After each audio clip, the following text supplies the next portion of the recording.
Mechanic TV, आपका अपना pocket Ustad. Hello and a very good evening.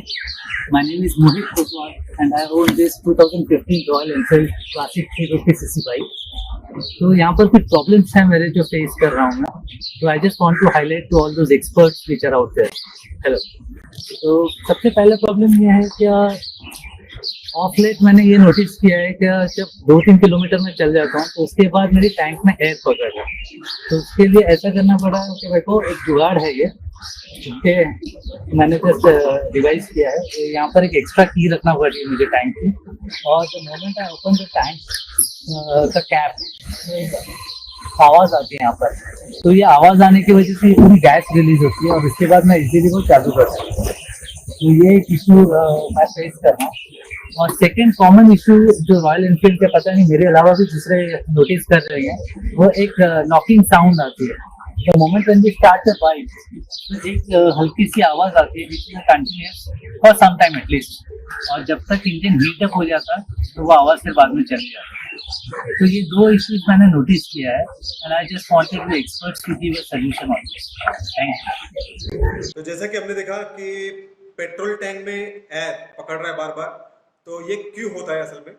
तो सबसे पहले हम बात करते हैं पेट्रोल टैंक के कैप की। पेट्रोल टैंक का कैप जो होता है, अब असल में इसमें कुछ होल बने रहते हैं। और ऐसा क्यों? क्योंकि पेट्रोल टैंक में पेट्रोल फुल है, अब इसमें से फ्यूल अगर हमें बाहर निकालना है, मतलब पेट्रोल बाहर निकालना है, तो कहीं ना कहीं से एक साइड से हवा भी आनी चाहिए अंदर। अगर हवा एक साइड से नहीं आएगी तो दूसरी साइड से पेट्रोल नहीं आएगा।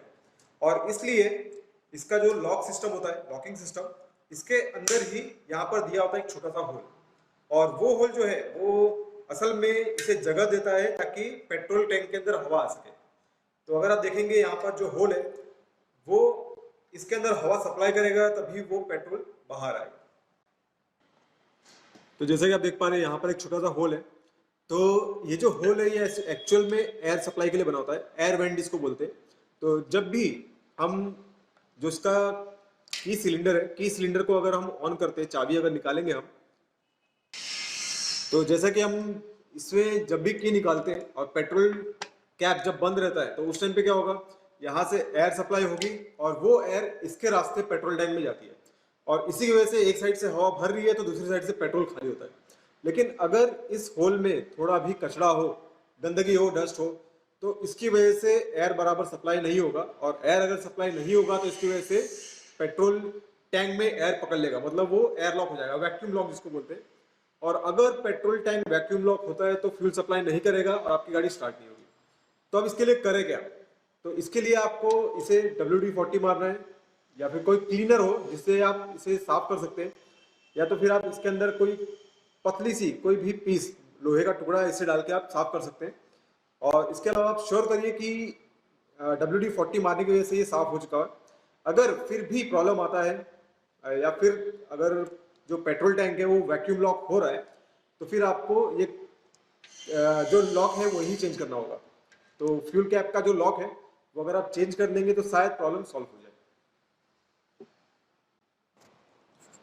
जैसा कि हमारे भाई ने दूसरा सवाल भी भेजा हमारे लिए कि उन्हें टैपेट से बहुत ज़्यादा आवाज़ में मतलब नॉइज़ आ रही है, टैपेट नॉइज़ इसको बोलते हैं।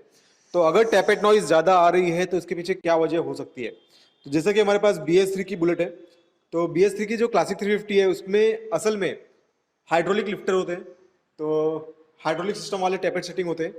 तो एक्चुअल में अगर उसे इंजन ऑयल सप्लाई ना हो, या अगर इंजन ऑयल बहुत ज़्यादा गंदा हो गया हो, तो इसकी वजह से भी ऑयल ना पहुंच पाने की वजह से जो टैपेट है वो बहुत ज़्यादा गर्म हो जाता है और उसकी वजह से टैपेट नॉइज़ आनी शुरू हो जाती है। तो इस टाइम पे हम कर क्या सकते हैं? तो आपको इंजन ऑयल चेंज करना है। इंजन ऑयल चेंज करेंगे तो टैपेट की नॉइज़ भी चली जाती है। इसमें हम टैपेट सेटिंग नहीं कर सकते क्योंकि इसमें एडजस्टेबल टैपेट सेटिंग नहीं होती है। इसमें एक्चुअल में हाइड्रोलिक वाल्व लिफ्टर आते हैं। तो हाइड्रोलिक टैपेट सेटिंग मतलब वो खुद ब खुद अपने आप को एडजस्ट कर लेगी। और अगर बाय चांस इसमें इंजन ज़्यादा चलने की वजह से, ज़्यादा गर्म होकर चलने की वजह से इसके जो रॉड है अगर वो घस जाते हैं तो फिर हमें उस रॉड को ही रिप्लेस करना पड़ता है। और अगर रॉड रिप्लेस करते हैं, रॉड रिप्लेस करने के बाद जो टैपेट सेटिंग है वो मोस्टली चली ही जाती है।